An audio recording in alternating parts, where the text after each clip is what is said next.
कृष्णाय वासुदेवाय देवकीनन्दनाय च नन्दगोपकुमाराय गोविन्दाय नमो नमः।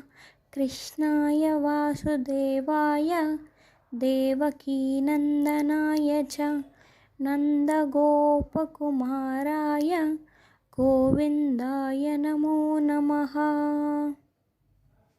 शान्ताकारं भुजगशयनं पद्मनाभं सुरेशं विश्वाधारं गगनसदृशं मेघवर्णं शुभांगं लक्ष्मीकान्तं कमलनयनं योगिवृद्धानगम्यं वन्दे विष्णुं भवभयहरं सर्वलोकैकनाथम्।